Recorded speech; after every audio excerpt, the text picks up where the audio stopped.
Hello, welcome you all guys in the another lecture of some basic concept of chemistry.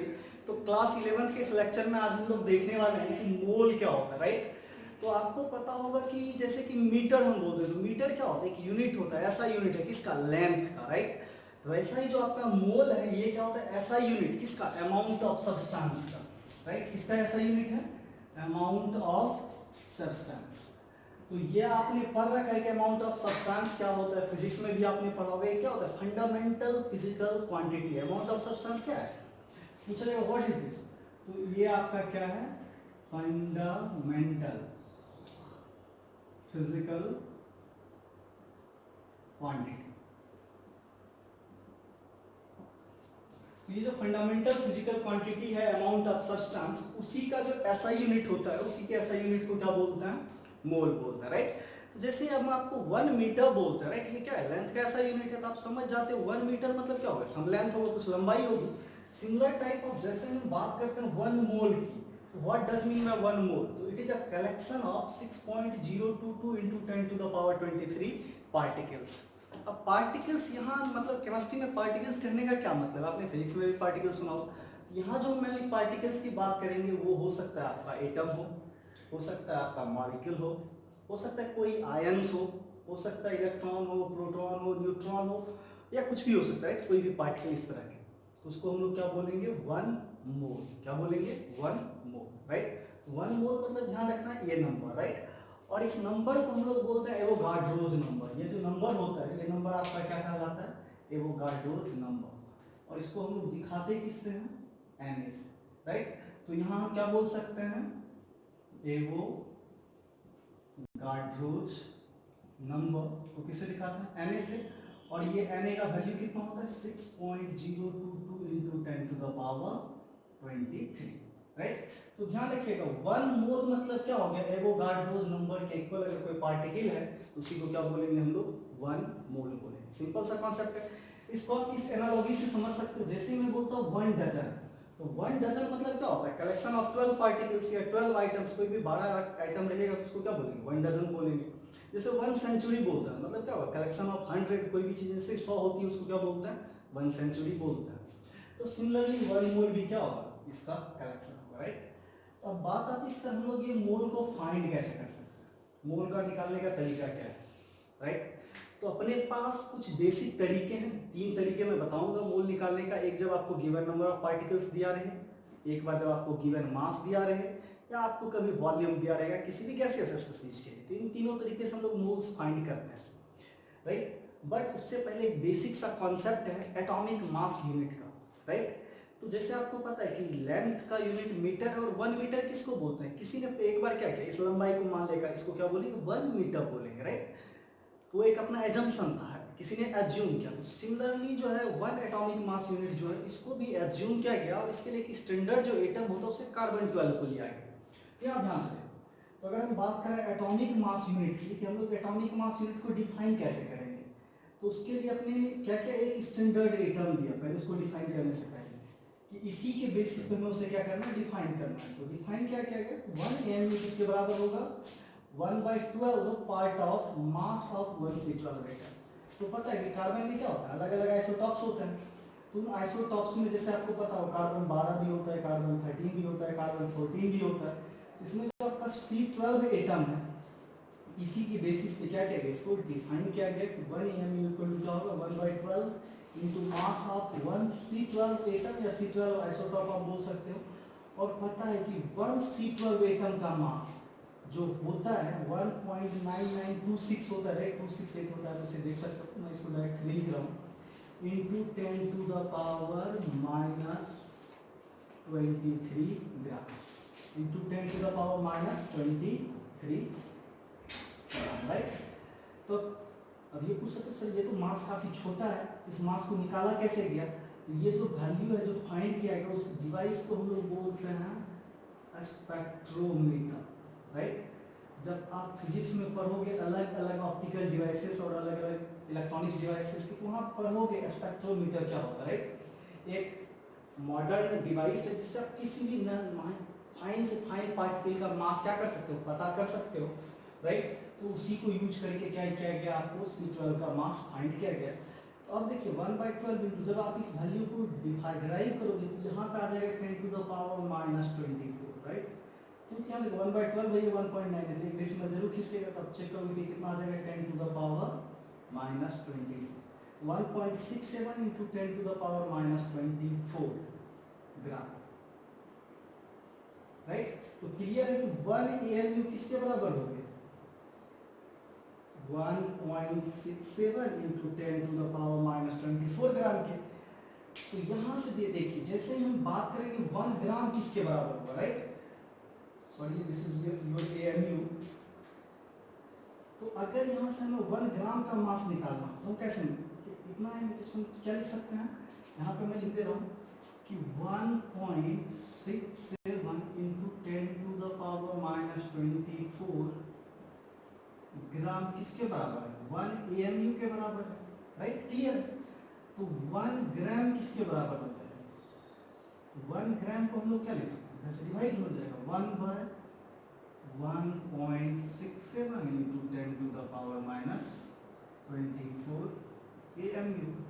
तो यहाँ से देखिए आप 1 ग्राम को क्या लिख सकते हैं, जब ये वैल्यू निकालोगे तो ये आएगा आपका 6.022 इंटू 10⁻23 AMU, राइट। और पता है जैसे ये नंबर देखोगे समझ जाओगे ये नंबर किसका वैल्यू है, एवोगाड्रोस नंबर है, राइट। तो हम लोग क्या बोल सकते हैं, 1 ग्राम इक्वल टू NaAMU, क्या बोल सकते हैं, NaAMU, राइट। क्लियर। तो ये वैल्यू आपको बहुत इजीली आप यहाँ से ध्यान रख सकते हो कि AMU, ये दो फॉर्मूला आपके लिए इंपॉर्टेंट है कि 1 AMU इक्वल टू 1.67 इंटू 10⁻⁻24 ग्राम होता है और 1 ग्राम इक्वल टू NaAMU होता है, राइट। ये चीज आपको क्लियरली पता चल गई कि एक डिफिनेशन लिया गया एट स्टैंडर्ड एटम सीक्वेंस और वहीं से डिफाइन किया है कि AMU या ग्राम क्या होता है। क्लियर। इसमें किसी को कोई डाउट नहीं होना चाहिए। नाउ अब मैं आपको एक बेसिक सा और पॉइंट बताऊंगा, डिस्कस करूंगा यहाँ पे सब एटॉमिक पार्टिकल्स, राइट। तो आपको पता होगा कि सब एटॉमिक पार्टिकल्स कौन कौन सा होगा। अगर मैं बात करूं सब एटॉमिक पार्टिकल्स, तो आपको पता है कि सब एटॉमिक पार्टिकल्स में मेनली कौन कौन से एटम आते हैं, आपके इलेक्ट्रॉन कौन कौन सा होता है, इलेक्ट्रॉन, प्रोटॉन और लास्ट क्या होता है, न्यूट्रॉन, राइट। ये तीन फंडामेंटल आपके क्या है, सब एटॉमिक पार्टिकल्स हैं, फंडामेंटल पार्टिकल्स हैं। तो देखिए सबसे पहले इसके अगर हम मास का कंपेयर करें, राइट, तो इलेक्ट्रॉन का मास कितना होता है, ये होता है आपका 9.1 इंटू 10⁻31 kg, राइट। अगर आप इसको ग्राम में कन्वर्ट करना चाहते हो तो 10⁻3 से क्या करो, डिवाइड कर दो, 10⁻�28 ग्राम आ जाएगा, राइट। सिंपल। अगर हम प्रोटॉन के मास की बात करें तो इसको मैं दिखाऊंगा आपको ग्राम में 1.67 इंटू 10⁻⁻24 ग्राम, राइट। और सिमिलरली अगर न्यूट्रॉन की भी बात करें तो ये भी होता है 1.67 इंटू 10⁻⁻24 ग्राम। क्लियर। यहाँ आपको समझ में आएगा। तो अब देखिए आपको पता है कि 1 एटॉमिक मास किसके बराबर होता है, इतना ग्राम के बराबर हो गया। देखिए क्या मास ऑफ प्रोटॉन और न्यूट्रॉन के बराबर है, राइट। तो यहाँ से जो आप बोल सकते हो AMU को हम लोग यूनिट मास भी बोलते हैं, क्या बोलते हैं, यूनिट मास। तो एक मैं डिफाइन कर दे रहा हूँ, unit mass. Actually unit mass किसको बोलते हैं, 1 AMU। और 1 AMU किसके बराबर है, आपको क्लियरली पता है, इतना ग्राम के बराबर है, राइट। कितना ग्राम के बराबर है, 1.67 इंटू 10⁻⁻24 ग्राम। ये किसके बराबर है, 1.67 इंटू 10⁻⁻24 ग्राम के। तो यहाँ से आप क्या कंक्लूड करके निकाल सकते हैं, यहाँ से आपका क्या कंक्लूजन आता है कि अगर हम यूनिट मास बोलें, यूनिट मास, राइट, तो ये पता है 1 AMU से कंपेयर करना तो इसका तो यूनिट मास 1 ही हो जाएगा, राइट, क्योंकि दोनों बराबर है। हमेशा इसे क्या करेंगे, डिवाइड कर देंगे, ये भी 1 आ जाएगा। लेकिन इसका वैल्यू अगर आप फाइंड करोगे तो ये लगभग कितना आ जाएगा, 1/1840, बहुत जगह इसको अप्रोक्सीमेट याद रखने के लिए आपको 1 बाय डायरेक्ट 2000 बोल दिया जाता है, लेकिन एक्चुअल वैल्यू क्या होता है 1 बाय 1840, राइट। तो यहाँ से आप क्या कंक्लूड करते हो कि मास ऑफ प्रोटॉन क्या होता है इलेक्ट्रॉन के रिस्पेक्ट में बहुत ज्यादा होता है, राइट। आप दोनों के मास को कंपेयर करो, अगर ये 1 है तो ये 1 बाय 2000 है, राइट। तो यहाँ से हम क्या बोल सकते हैं कि mass of proton by mass of electron किसके बराबर हो जाएगा। ध्यान से देखिए, मास ऑफ प्रोटॉन ये ऊपर रहेगा ये नीचे, तो जब इसको डिराइव करोगे तो ये वैल्यू आ जाएगा 1840, राइट। तो क्लियर है, mass of proton bye electron. तो इसलिए हम बोलते हैं mass of proton is much much larger then mass of electron. क्या बोलते हैं, mass of proton is much much larger then mass of electron, right. इसलिए जब हम पूरे एटम की मास की बात करते हैं तो प्रोटॉन और न्यूट्रॉन का तो मास बराबर बराबर है, इसको मास में कंसीडर करते हैं, बट इलेक्ट्रॉन को मास में कभी भी कंसीडर नहीं करते हैं, राइट। इसका रीजन आपको समझ में आ गया ऐसा क्यों होता है। तो अब देखिए यहाँ पे मैं एक आपको छोटा सा पॉइंट बताता हूँ इन्हीं तीनों के बारे में कि इलेक्ट्रॉन, प्रोटॉन और न्यूट्रॉन। तो कोई भी जो एलिमेंट होता है उसको हम कैसे दिखाते हैं, ऐसे एक्स से सपोज रिप्रेजेंट करते हैं, तो ऊपर पे क्या रहता है मास रहता है और नीचे क्या रहता है एटॉमिक नंबर, राइट। जहां आपका एक्स क्या है, एलिमेंट एक्स क्या है, कोई भी एलिमेंट हो सकता है। ए क्या होता है, इसको हम लोग बोलते हैं मास नंबर, इस क्या बोलते हैं मास नंबर। और जेड जो होता है ये क्या होता है एटॉमिक नंबर, राइट।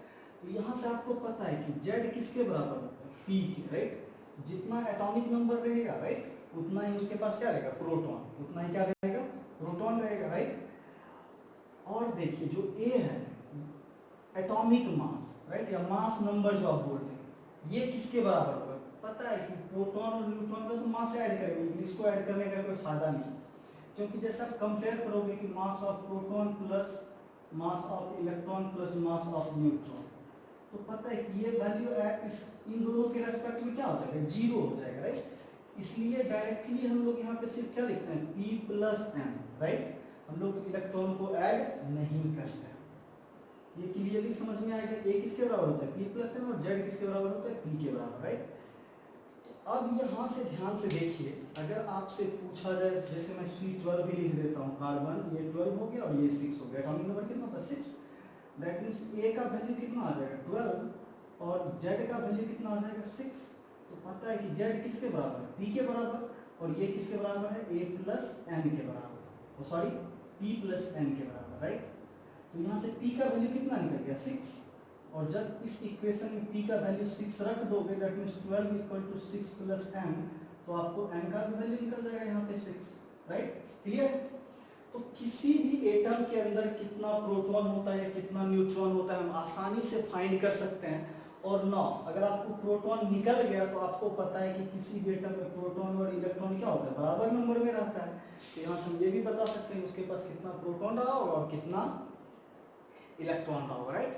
तो एक बार इस चीज को फिर से ध्यान से देखो, राइट, मैं इसको एक बार रिपीट कर दे रहा हूँ फिर से, फिर हम लोग नेक्स्ट स्लाइड की तरफ चलेंगे। तो सबसे पहले मोल क्या होता है, अमाउंट ऑफ सब्सटेंस का क्या है एसआई यूनिट है, और ये अमाउंट ऑफ सब्सटेंस क्या है फंडामेंटल फिजिकल क्वांटिटीज है, राइट। तो 1 मोल किसके बराबर होता है एवोगाड्रोस नंबर के बराबर होता है, राइट, क्लियर। तो जैसे हम लोग बोलते हैं 1 डजन 12 आइटम है, वैसे ही 1 मोल इतना आइटम रहेगा, क्लियर। यहाँ आइटम कहने का क्या मतलब है कि हो सकता है वो एटम हो, मॉलिक्यूल हो, आयन हो, इलेक्ट्रॉन हो, प्रोटॉन हो, न्यूट्रॉन हो, इनमें भी एनीथिंग हो सकता है, right. How do you find moles, तो इसका आंसर हम लोग अभी कर रहे थे, तो मैं इसको डिटेल्स में समझने की कोशिश कर रहा था, राइट। तो जो आपको एक मोल्स फाइंड करने के लिए तो एक ऐसा यूनिट डिफाइन किया गया, राइट। तो उस यूनिट को हम लोग क्या बोलते हैं एटॉमिक मास यूनिट, और ये एटॉमिक मास यूनिट को डिफाइन करने के लिए स्टैंडर्ड एटम किसे लिया गया C12, राइट। तो जो अब ये C12 है इसी के बेसिस पे हम डिफाइन कैसे करते हैं 1 mu क्या होगा 1/12 part of mass of C12 atom. तो वहां से आपने देखा 1 mu इतना ग्राम के बराबर है, और ये जो वैल्यू है यही आपको पता है मास ऑफ प्रोटॉन है, राइट। जो 1 यूनिट मास है वो किसके बराबर होता है मास ऑफ प्रोटॉन या मास ऑफ न्यूट्रॉन के।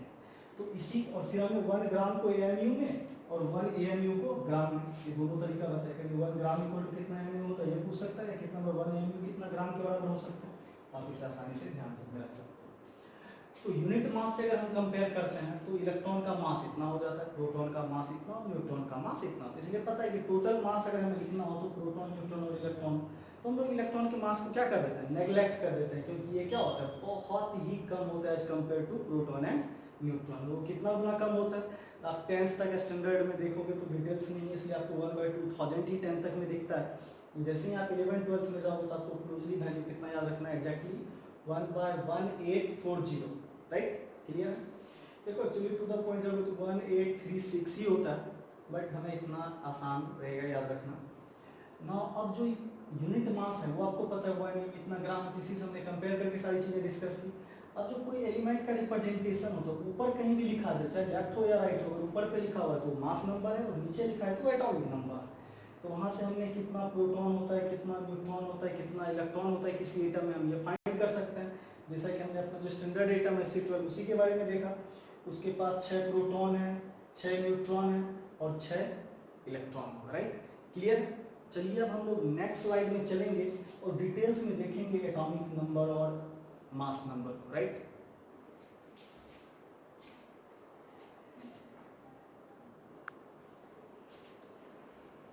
नाउ अब जो अपना क्वेश्चन था, how to find moles, right, how to find moles, right. तो इससे पहले की कुछ चीजें मैंने बेसिक सी चीजें डिस्कस की है। तो देखिए जो सबसे पहला मेथड, राइट, तरीका है, तो आप बोल सकते हैं सबसे पहला जो तरीका है, फ्रॉम गिवन मास। आपको, और जो गिवन मास है इसको हम लोग दिखाते हैं स्मॉल m से, राइट, ध्यान रखिएगा। अगर कोई मास आपको दिया होगा तो उसको हम लोग किससे रिप्रेजेंट करेंगे, स्मॉल m से। तो सबसे पहला बेसिक तरीका अपने पास क्या है, फ्रॉम गिवन मास। तो गिवन मास से हम लोग कैसे फाइंड करते हैं, चलिए हम लोग देखते हैं, राइट। तो आपको यहाँ से एक आइडिया आ गया होगा, इसको निकालने का मैं यहाँ तरीका डिस्कस कर दे रहा हूँ। सबसे जो बेसिक पार्ट है अपने पास, तो उसको ध्यान से देखिए। तो जो मैंने बताया था कि मास ऑफ एनी एटम, अगर किसी एटम का मास निकालना है, राइट, तो वो किसके बराबर होगा, तो उस एटम के अंदर क्या है, कितना प्रोटॉन और कितना न्यूट्रॉन है, राइट, ऐसा लिख सकते हैं। तो हम क्या लिख सकते हैं, mass of proton plus mass of neutron, अब प्लस क्या लिख सकते हैं, मास ऑफ इलेक्ट्रॉन। किसी एटम के मास को अगर हमें फाइंड करना तो सारे मास को क्या करेंगे, ऐड कर लेंगे, क्लियर। तो सपोज दैट कि कोई एटम आपके पास क्या है, x है, जिसका एटॉमिक नंबर क्या है, सॉरी गाइस, एटॉमिक नंबर क्या है, z है, और मास नंबर क्या है, a, क्लियर। तो ये जो z होता है ये किसके बराबर होता है, प्रोटॉन के बराबर। ऑलरेडी मैंने बताया z किसके बराबर होता है, प्रोटॉन के, और a किसके बराबर होता है, प्रोटॉन प्लस न्यूट्रॉन, ये तो आपको पता है। तो किसी भी एटम के अंदर देखिए कितना प्रोटॉन होगा, तो प्रोटॉन का नंबर को हम लोग किससे दिखा देते हैं, p से दिखा देते हैं। मान लीजिए प्रोटॉन p है, तो एक प्रोटॉन का मास कितना होगा आपको पता है, तो मास ऑफ प्रोटॉन लिखना है। तो किसी एटम में p प्रोटॉन है, राइट। जैसे हम एक एग्जांपल लेके यहाँ से शुरू करते हैं, कार्बन का, कार्बन C12 हो गया, राइट, और ये क्या हो गया, z का वैल्यू यहाँ पे कितना हो जाता है आपका 6 हो जाता है, क्लियर। तो यहाँ पे बताओ कि इसके पास प्रोटॉन कितना होगा, तो बहुत सिंपल है, z प्रोटॉन के बराबर होता है, तो प्रोटॉन कितना होगा 6, यहाँ पे 6 इंटू हम लोग क्या लिख देंगे, मास ऑफ 1 प्रोटॉन। अब एक प्रोटॉन का मास है तो 6 से मल्टीप्लाई कर देंगे तो टोटल जो प्रोटॉन है उसका मास निकल जाएगा। अब प्लस हम लोग क्या बोल सकते हैं, मास ऑफ न्यूट्रॉन को, तो न्यूट्रॉन का जो नंबर है, तो न्यूट्रॉन यहाँ पे क्या होता है, n होता है। चलो इसको मैं फिलहाल p ही दिखा रहा हूँ, तो ये क्या हो जाएगा, n into mass of 1 neutron, clear, बहुत ही सिंपल है। अब प्लस क्या लिख सकते हैं, e into mass of 1 electron, क्या लिख सकते हैं, मास ऑफ 1 इलेक्ट्रॉन, सिंपल है।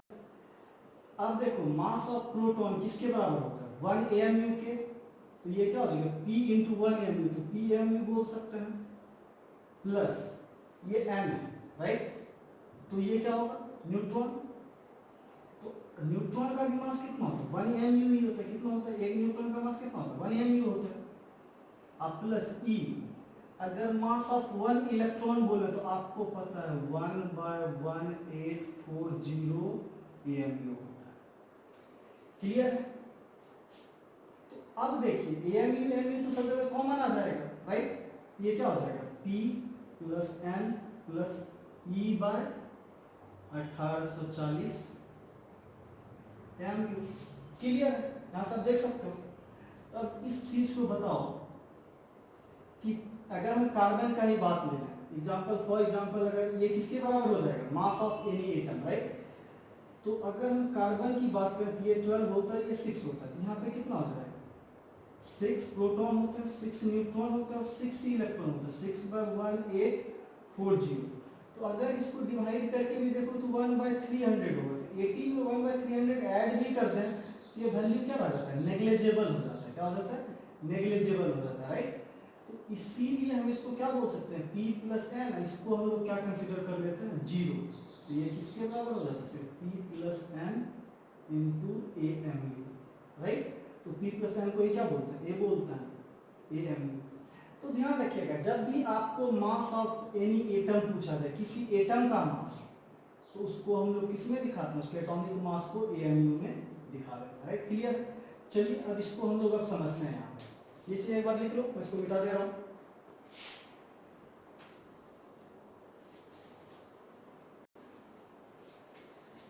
तो इस चीज को हम लोग फिर से फोकस करते हैं। तो अपने पास क्या है, mass of any atom.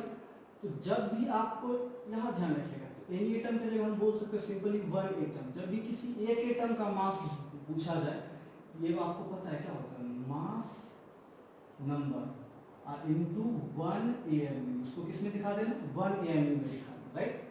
Similarly ये चीज क्लियर है। जब हम कार्बन बोल रहे हैं, आपके पास यहाँ 12 है, यहाँ पे 6 है। तो अगर पूछें कि mass of 1 C12 atom, C12 का एक एटम, उसका मास क्या होगा, तो पता है मास नंबर कितना है इसका 12 इंटू 1 AMU कर देंगे, ये क्या आ जाएगा 12 AMU, राइट? क्लियर? तो जब भी एक एटम का मास अपने से पूछा जाए तो हम हमेशा उसको किस में दिखाते हैं 1 AMU। ये बहुत ही इंपॉर्टेंट पॉइंट है, आपको ध्यान रखना। जब भी किसी एक एटम का मास पूछा जाए तो उसको हमेशा किस में दिखाओ, उसके मास नंबर को AMU में रिप्रेजेंट कर देना। क्लियर है? कोई डाउट? अब अगर आपसे पूछा जाए मास ऑफ 1 मोल एटम, क्या पूछा जाए, mass of 1 mole atom, right?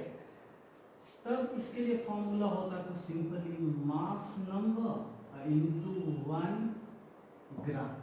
अब बोलोगे सर ये कैसे होगा, हाउ दिस कैन पॉसिबल, कि 1 मोल पूछे तो ग्राम में दिखा दिया और जब 1 एटम का पूछते हैं AMU में दिखा देता है, तो वो कैसे?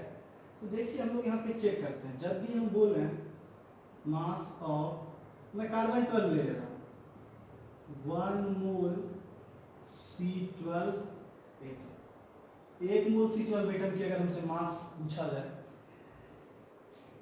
तो हम क्या बोल सकते हैं, मास ऑफ 1 C12 एटम। एक C12 एटम को किससे मल्टीप्लाई करेंगे, 6.022 इंटू 10⁻23 से। 1 मोल का पूछा जाए, इससे पूछा जाएगा 1 बनाना का प्राइस 2 रुपए, तो 1 डजन बनाना का कितना होगा, 12 दूना 24 हो जाएगा, राइट? तो वैसे ही अगर हमें एक C12 का मास का एटम पता है, राइट, एटम का मास पता चल जाए तो 1 मोल का भी पता कर लेंगे। तो 1 मोल में इतना एटम होता है, सिंपल है। तो राइट 1 का तो हमें मास पता है, जब भी 1 एटम पूछा जाए तो AMU में दिखाता है, right? Mass number into AMU, ये क्या हो जाएगा, mass number into 1 AMU, into क्या हो जाएगा 6.022 इंटू 10⁻23, राइट? तो यहाँ ध्यान से देखिए 1 मास नंबर कार्बन का बात करें तो कितना होता है 12 होता है, इंटू इसको क्या बोल सकते हैं, और 1 AMU को ध्यान से देखिए, 1 AMU को अगर ग्राम में कन्वर्ट करोगे तो मैंने पहले ही तरीका बताया था कि 1 AMU कितने ग्राम के बराबर होता है। 1 AMU को अगर आपको ग्राम में दिखाना हो तो कैसे दिखाओ, तो बेसिक यूनिट आपको ऑलरेडी पता है, राइट? ये किसके बराबर होता है 1/Na ग्राम, राइट? इसका बताया तो 1 एक वैल्यू कितने बराबर होता है 1.7 जब रख दोगे तो 6 7 into 10 to the power minus 24 gram, right. पता है ये किसके बराबर होगा, ये नंबर किसके बराबर होगा, 1 by na के, क्लियर है। तो यहाँ से हम क्या लिख सकते हैं 12, और 1 AMU की जगह क्या लिख सकते हैं 1 by na ग्राम, और ये नंबर ही क्या है, एवोगाड्रोस नंबर है। यहाँ से देखिए जो na 1 by na और na कट जाएगा तो बचेगा क्या 12 ग्राम। तो इसलिए देख रहे हैं जब मास ऑफ 1 मोल निकाले तो 12 ग्राम आ गया, और जब 1 एटम कार्बन की बात कर रहे थे, यहीं पे एग्जांपल में बोल दूं मास ऑफ 1C12 एटम, तो आप क्या बोलोगे 12 AMU। लेकिन अगर मास ऑफ मैं 1C12 एटम बोलता तो कितना होगा 12 ग्राम, राइट। दैट मींस क्या हो, सिंपल है, नंबर तो 12 मास नंबर दोनों जगह सेम रह जाएगा, लेकिन यहाँ पे 1 ग्राम आ जाएगा और यहाँ पे 1 AMU। ये पॉइंट आई होप कि क्लियर होगा। जब भी आपको 1 एटम का मास पूछा जाए तो मास नंबर को किस में दिखा दोगे AMU में, और जब 1 मोल एटम का मास पूछा जाए तो क्या करोगे, मास नंबर को किस में दिखा दोगे, ग्राम में, right. That means mass number important factor यहाँ का है, मास नंबर क्या है, एक इंपॉर्टेंट फैक्टर है, क्लियर है। तो इसको मैं मिटा देता हूँ। तो देखिए 1 मोल ऐसे, अगर 5 मोल का पूछा जाएगा क्या करेंगे, इसी को 5 से मल्टीप्लाई कर देंगे, क्या कर देंगे। अगर यहाँ पे आपसे पूछ दिया जाए, जैसे मैं इसी एग्जांपल को देखता हूँ, बोल देंगे mass of 5 mole C12 atom, तो इसके लिए आप क्या करोगे कि 5 को 1 मोल का 12 ग्राम, इसलिए 5 मोल का क्या हो जाएगा 5 into 12 ग्राम, तो ये कितना आ गया 60 ग्राम। तो दैट मीन्स 60 ग्राम में कितना मोल है, 5 ग्राम मोल है। ये आप कैसे निकाल सकते हो, दैट मीन्स अगर आप 60 को 12 मास नंबर तो आ जाएगा कॉमन है, 12 से डिवाइड कर दो, ये किस में निकल के आ जाएगा, मोल में आ जाएगा, राइट। तो बहुत ही सिंपल है, ये जो आपका देखिए ये जो 60 आया है किसके बराबर है, 60 ग्राम जो है। तो अगर मोल्स को निकालना है तो क्या करोगे, मास नंबर से डिवाइड कर दो, सिंपल है। ये वाला जो फंडामेंटल कॉन्सेप्ट आई होप कि तुम्हें क्लियर हो गया होगा कि जब भी आपसे पूछा जाए number of moles, number of moles, तो कैसे निकालते हैं, आपका जो भी गिवन मास होगा उसको किससे डिवाइड कर दो, मास नंबर से। किससे डिवाइड कर देंगे, मास नंबर से, राइट। जब भी गिवन नंबर ऑफ मोल्स पूछा जाए किसी एटम के लिए तो किससे डिवाइड कर दोगे, मास नंबर से, क्लियर है। और देखो आगे जाके पढ़ोगे, हम लोग बोलते हैं एटॉमिक मास। एटॉमिक मास ये क्या होता है, आपका मास नंबर इनटू 1 ग्राम हो जाता है, क्या हो जाता है 1 ग्राम, राइट। तो एटॉमिक मास और मास नंबर दोनों सेम ही है, बस एटॉमिक मास एक नंबर है, जब उसको ग्राम में रिप्रेजेंट कर देते हैं तो उसे क्या बोलते हैं, क्लियर। तो मास नंबर को जब ग्राम से मल्टीप्लाई कर दोगे तो क्या निकल के आता है एटॉमिक मास। तो गिवन मास भी ग्राम है तो इसको भी हमें ग्राम में रखना होगा। तो बहुत बार इसी फॉर्मूला को इस तरह से लिखा जाता है, number of moles equal to mass जो आपका है, अब बाई क्या इसको बोल देते हैं एटॉमिक मास, क्लियर। बहुत ही सिंपल सा आसान सा कॉन्सेप्ट था। इसके जगह बहुत बार ना आपको मॉलिक्यूल दिया जाता है, तो एटम की जगह अगर कोई मॉलिक्यूल हो तो वहां भी नंबर ऑफ मोल्स का फॉर्मूला सेम आ जाता है, नंबर ऑफ मोल्स हम लोग क्या बोल देते हैं मास, अब बाई मॉलिक्यूलर मास, तब बोल देते हैं मॉलिक्यूलर मास। दैट मींस अगर एटम नहीं है तो क्या होगा, मॉलिक्यूल होगा, तो मॉलिक्यूल के मास को क्या बोल देंगे, मॉलिक्यूलर मास। और इसको हम लोग इस कैपिटल एम से दिखाते हैं, दैट मींस यहाँ पे m इक्वल टू क्या हो जाएगा, गिवन मास और बाय कैपिटल एम, राइट। तो ये समझ में आ गया, मॉलिक्यूलर मास को किससे दिखाते हैं, कैपिटल एम से दिखाते हैं, और गिवन मास या मास को किससे दिखाते हैं, स्मॉल एम से, राइट। और यहाँ इसको किससे दिखाते हैं, तो एटम रहेगा तो आप m बाय a कर दोगे, मॉलिक्यूल रहेगा तो m बाय कैपिटल एम कर दोगे, राइट। सिंपली दो डिफरेंस है। अगर इसका मैं एग्जांपल देखूं, जैसे कि हम बात कर रहे हैं यहाँ पर H2O मॉलिक्यूल की, किसकी बात करें, H2O मॉलिक्यूल। H2O मॉलिक्यूल का क्या हो जाएगा, तो अगर कैपिटल M निकालना है दैट मींस क्या होगा, मॉलिक्यूलर मास। तो बहुत ही सिंपल है, मॉलिक्यूलर मास देखो इसमें एक एक एटम को जोड़ देते हैं तो 2 into 1 ग्राम, राइट। हाइड्रोजन का 1 ग्राम होता है, 2 एटम है तो 2 ग्राम हो गया। अब प्लस ऑक्सीजन का कितना होता है 16 ग्राम, कितना होता है तो ये क्या ऑप्शन 1 इंटू 16 ग्राम, तो यहाँ से क्या निकालेंगे 18 ग्राम, राइट। और जब जैसे ही मोलिकुलर मास निकल जाएगा तो आप आराम से मोल्स भी निकाल सकते हो। जैसे हम क्वेश्चन एक दे दें कि सपोज दैट मैं बोल देता हूँ 60 ग्राम H2O, मतलब क्या होगा, कितना मोल्स, तो आपको पता है गिवन मास कितना है 60 ग्राम है, और वाटर का मॉलिक्यूलर मास कितना 18 ग्राम है, तो 16/80 ग्राम, तो ये वैल्यू कितना निकल के आ जाएगा, आराम से सॉल्व कर लो, राइट। तो 10/3 मोल्स कितना हो जाएगा 10/3 मोल्स, राइट। तो मोल्स निकालने का ये तरीका आपको क्लियरली समझ में आ गया। अगर कोई एटम है तो गिवन मास जो आपको मास दिया हो उसको एटॉमिक मास से डिवाइड कर देना है, और अगर कोई मॉलिक्यूल है तो उसको किससे डिवाइड कर देना है, मॉलिक्यूलर मास। और पूछा जाएगा कि मॉलिक्यूलर मास निकालते कैसे हैं, तो जिस मॉलिक्यूल में जितना एटम है उसके सारे के एटॉमिक मास को क्या करो, ऐड कर दो, क्योंकि H2O क्या होगा, 2 हाइड्रोजन और 1 ऑक्सीजन है, तो 2 हाइड्रोजन का मास 2 ग्राम और 1 ऑक्सीजन का मास 16 ग्राम, तो टोटल ये H2O का मास कितना हो जाएगा 18 ग्राम हो जाएगा। सिंपल सा है, राइट। आप अपने पीरियडिक टेबल में अपने बुक के पीछे भी दिया होगा, जितने भी एटम्स हैं मोस्ट इंपॉर्टेंट एटम्स के एटॉमिक मास और मॉलिक्यूलर मास आप याद कर लो पीरियडिक टेबल से, राइट। जो काम आएगा ऐसे बार बार मैं यहाँ यूज करता रहूँगा, आप उसको नोट करते जाओ, कर लो तो याद रह जाएगा। जैसे कि मैंने यहाँ पे बताया ऑक्सीजन 16 ग्राम होता है, हाइड्रोजन 1 ग्राम होता है, ऑलरेडी कार्बन का यूज कर चुका हूँ 12 ग्राम होता है, राइट। तो आई होप यू गाइस कि तुम्हें ये चीज़ें समझ में आई होंगी। तो हम लोग नेक्स्ट